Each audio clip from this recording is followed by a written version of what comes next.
While Europe was still burning witches in mud huts, a black queen commanded 120,000 soldiers and controlled trade routes worth billions in today's money. Her name was deliberately erased from your textbooks. She wasn't alone.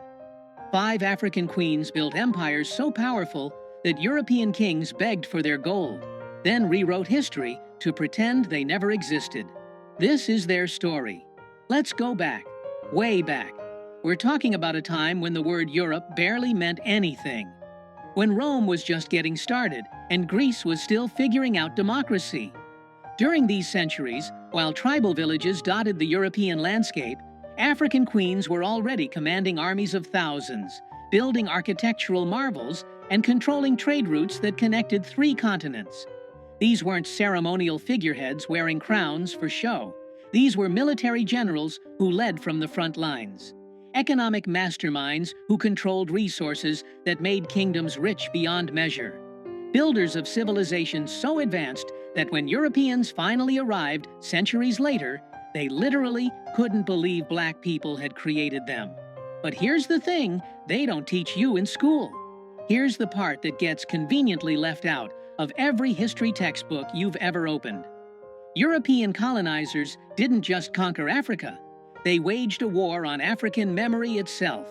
They systematically destroyed libraries, burned ancient texts, melted down golden artifacts, and demolished temples. They renamed cities, redrew maps, and when they found archaeological evidence they couldn't destroy, they simply lied about who built it. They claimed Egyptians weren't really African. They said Nubians were actually more Middle Eastern. They looked at stone cities in Zimbabwe and declared with absolute confidence that Africans couldn't possibly have built something so sophisticated. It must have been foreigners. It must have been anyone else. This wasn't accidental. This was policy. Because if you're going to enslave millions of people, if you're going to colonize an entire continent and extract its wealth for centuries, you need a story that justifies it. You need the world to believe that these people had no civilization, no history, no greatness. You need everyone to think you're bringing light to darkness, civilization to savagery. And so the lie became curriculum. The lie became fact. The lie became the only story most people would ever hear. But the truth survived. In oral histories passed down through generations. In archaeological sites they couldn't completely erase. In ancient texts written by Greeks, Romans, and Arabs who actually visited these kingdoms and wrote about their magnificence. And in the stories of 5 queens whose power was so undeniable that even centuries of erasure couldn't completely bury them.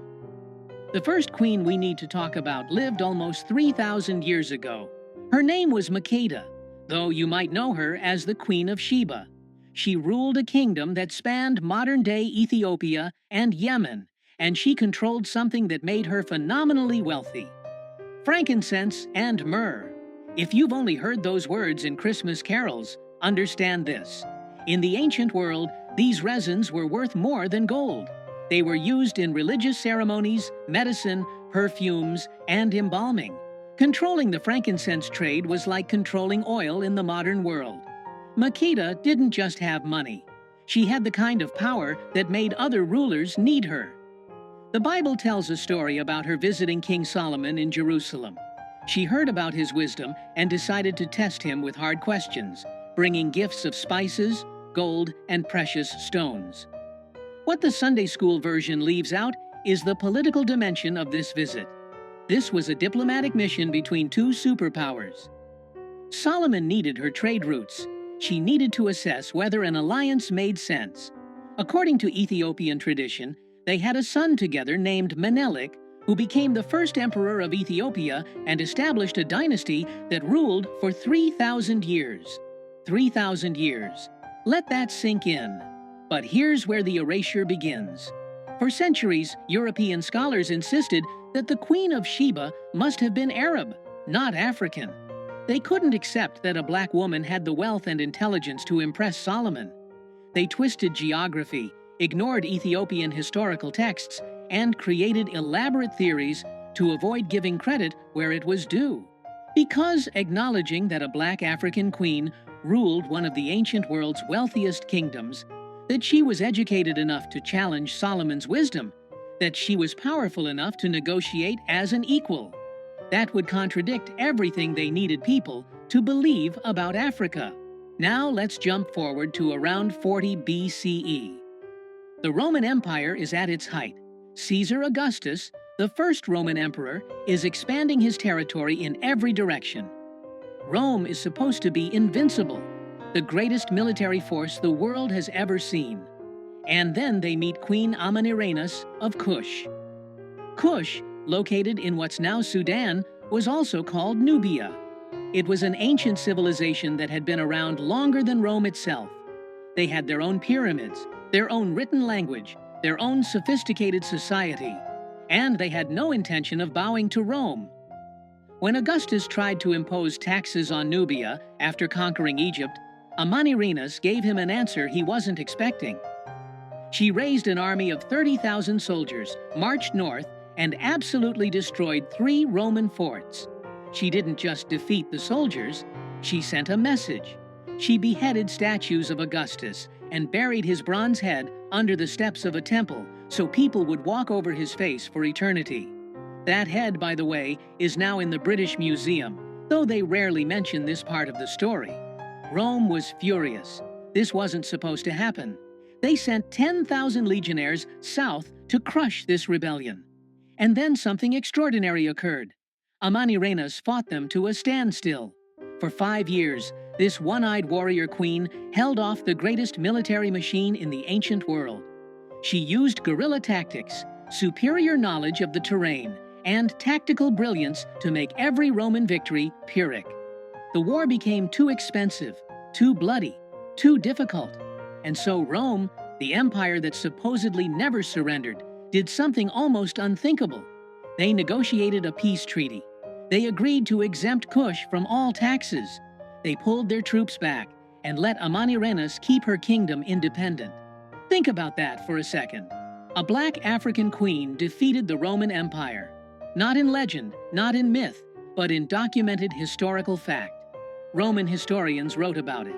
Archaeological evidence confirms it. And yet, how many people have ever heard of Amanirenas? How many history classes teach that Rome lost a war to a Nubian queen? The story gets buried in footnotes, while Roman victories over barbarians fill entire chapters. Because acknowledging that a black woman outmaneuvered and defeated Roman generals disrupts the entire narrative of Western superiority. Fast forward about 1,600 years to the Kingdom of Ndongo in what's now Angola. The year is 1624, and the Portuguese have arrived in force. They're not exploring. They're not trading as equals. They're hunting for slaves to fuel the transatlantic trade that will devastate Africa for centuries. And they've just met someone who will make their lives absolutely miserable for the next 30 years. Her name is Nzinga Mbande. Nzinga was born into royalty, but she had to fight for every ounce of respect in a world determined to deny it to her.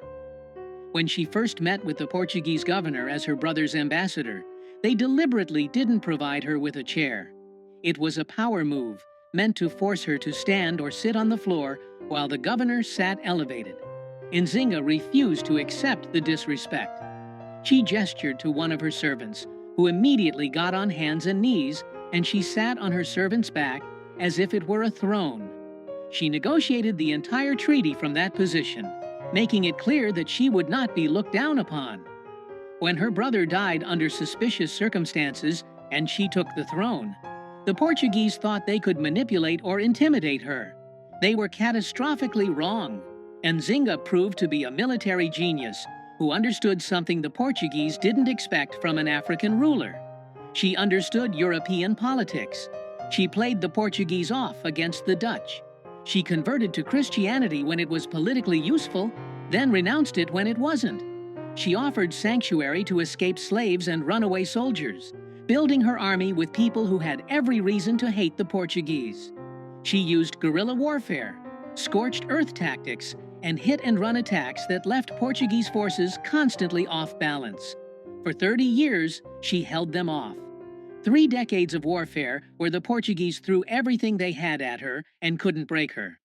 She personally led troops into battle well into her 60s.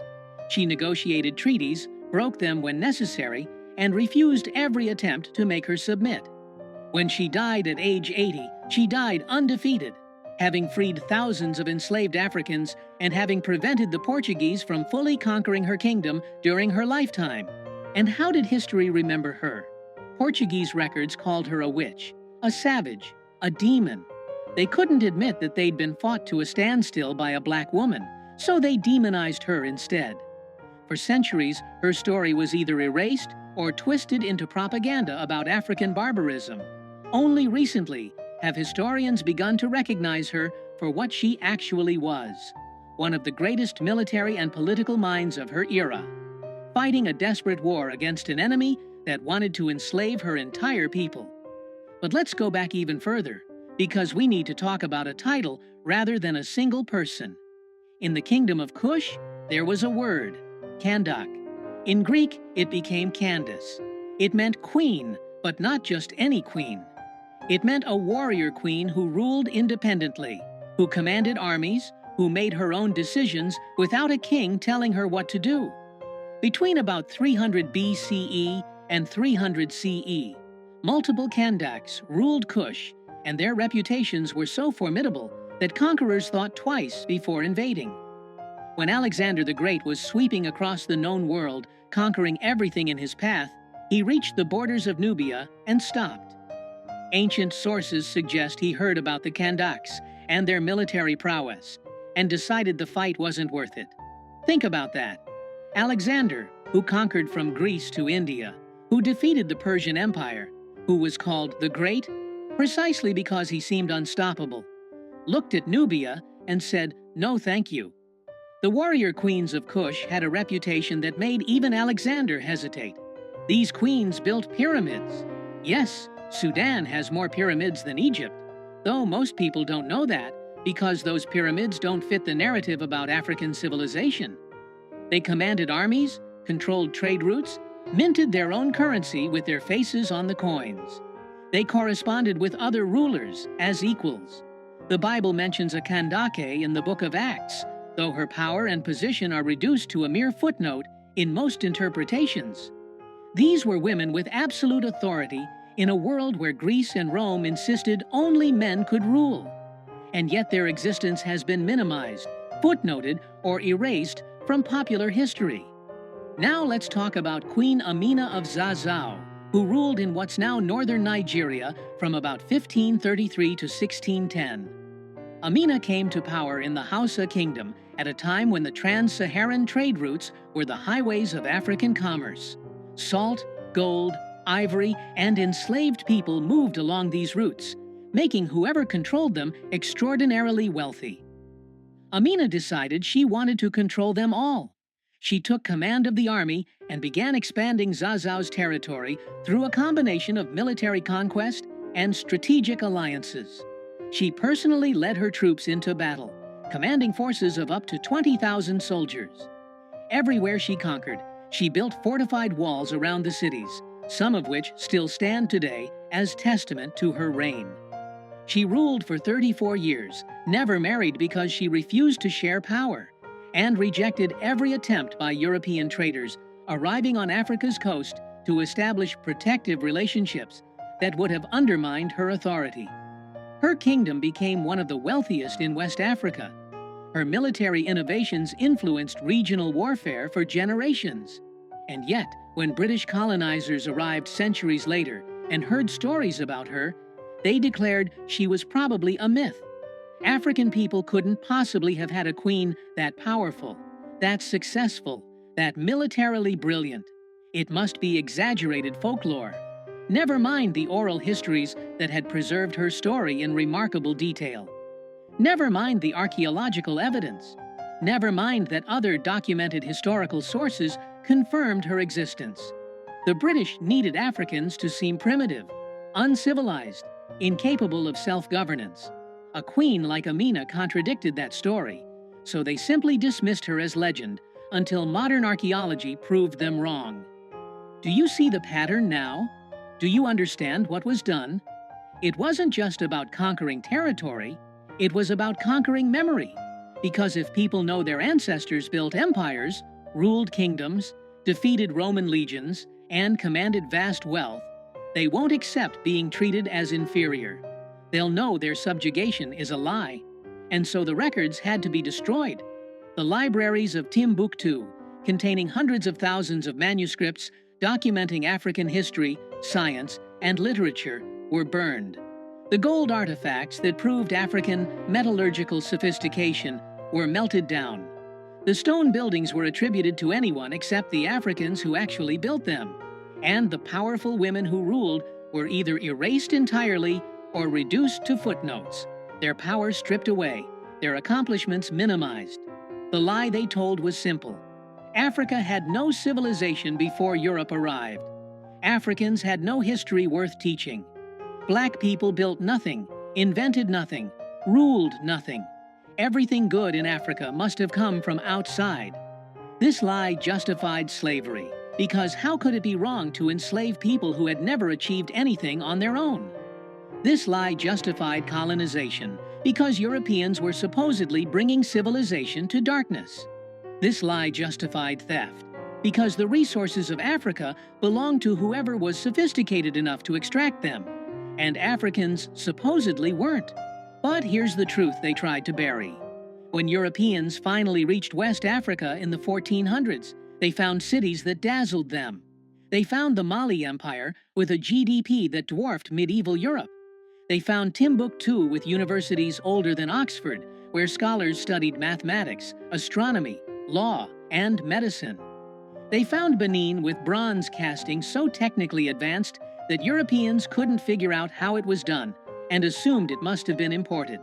They found Great Zimbabwe with stone architecture so sophisticated that colonizers spent decades insisting Phoenicians or Arabs must have built it, because accepting that Africans created it was ideologically impossible. They found Mansa Musa, a black emperor who went on Hajj to Mecca and gave away so much gold along the way that he crashed the Mediterranean economy for years. He was literally too rich for the economic systems of his time to handle. He built libraries, universities, and mosques. He turned Timbuktu into an intellectual center of the Islamic world. And he did all of this while ruling an empire larger than Western Europe. And yes, they found evidence of these 5 queens and dozens more like them. Women who commanded armies, while European women couldn't own property. Women who controlled trade routes, while European women were burned as witches if they were too educated. Women who built dynasties that lasted longer than most European kingdoms existed. African civilizations didn't fall because they were primitive or inferior. They were systematically destroyed by the transatlantic slave trade and European colonization. Over 400 years, an estimated 12 to 15 million Africans were kidnapped and enslaved. Entire regions were depopulated. Sophisticated political structures were deliberately shattered. Economic systems were redirected to serve European interests. And then, when colonizers had finished extracting wealth and destroying societies, they pointed at the devastation they'd caused and said, "See? They were never civilized to begin with." The evidence of the lie is everywhere if you know where to look. Ancient Greek historians like Herodotus openly wrote about traveling to Africa and learning from African scholars. The Bible is full of references to powerful African kingdoms. Cush is mentioned repeatedly. Ethiopia is referenced throughout. Roman coins show extensive trade with Nubian empires. Medieval Arab scholars wrote detailed accounts of visiting West African kingdoms and being amazed by their wealth and sophistication. The proof was never actually hidden. It was just ignored, dismissed, or reinterpreted to maintain the narrative of African inferiority. But by the 1800s, when colonization was reaching its peak, this history was being actively suppressed. It was classified or hidden in archives where only scholars could access it. It was removed from educational curricula. It was declared unreliable or exaggerated, because if people knew that Africa had queens ruling empires while Europe was barely literate, how could you justify the colonial project? If people knew that Africans had sophisticated political systems, advanced architecture, and thriving universities, how could you claim they needed European civilization? The most revolutionary act, it turns out, is remembering. It's refusing to accept the sanitized, whitewashed version of history that makes European dominance seem natural and inevitable. It's digging up the stories they tried to bury and shouting them loud enough that they can't be ignored anymore. These 5 queens weren't exceptions. They weren't rare anomalies in an otherwise primitive continent. They were products of sophisticated societies that valued different things than European societies did. Societies where women could hold ultimate power, where military prowess mattered more than gender, where wealth and learning flourished long before Europe emerged from its dark ages. Their stories weren't lost. They were stolen, deliberately, systematically, as part of a centuries-long campaign to make people forget that Black civilizations built empires, that Black rulers commanded respect from other world powers, that Black people have always been capable of extraordinary achievement when not subjected to systematic oppression and erasure. History is written by conquerors, yes, but the truth survives. It survives in the archaeological evidence they couldn't completely destroy. It survives in oral traditions passed down through generations, despite every attempt to silence them. It survives in the ancient texts that documented these kingdoms before anyone had a political reason to pretend they didn't exist. And it survives in the DNA of every person descended from these civilizations, carrying the legacy of queens and emperors, whether they know it or not. Erasing a people's past is how you control their future. If you don't know your ancestors built empires, commanded armies, accumulated wealth that made European kings jealous, and ruled with wisdom that other civilizations respected, then you might believe the lie that you're inherently inferior. You might accept subjugation as natural. You might not fight for the power that is your birthright, but resistance is Black history. From Amanirenas defeating Rome to Nzinga fighting Portuguese colonizers, from the Kandakes building pyramids to Amina expanding kingdoms, every generation has fought erasure. Every generation has refused to disappear. Every generation has preserved some piece of the truth and passed it forward. Your textbooks lied. These queens ruled the world before Europe even knew that world existed. They commanded wealth, respect, and power that rivaled anything their contemporaries achieved. And remembering them isn't just about correcting historical inaccuracy. It's about understanding that the current world order, where European and European-descended powers dominate, isn't natural or inevitable. It's the result of specific historical processes of violence, theft, and erasure. It's a construct that can be challenged and changed. Because the most dangerous thing you can do to a system built on lies is tell the truth. The truth that Africa had civilizations when Europe had villages. The truth that Black women ruled empires with authority that made men bow. The truth that African achievement was systematically erased to justify centuries of exploitation. The truth that we carry the legacy of queens, remember their names, tell their stories, refuse to let them be forgotten again. Because they didn't fight their wars, build their empires, and rule their kingdoms so that their descendants would believe the lies of their conquerors. They did it so we would know, so we would remember, so we would understand that greatness is our inheritance, no matter how many centuries of propaganda say otherwise.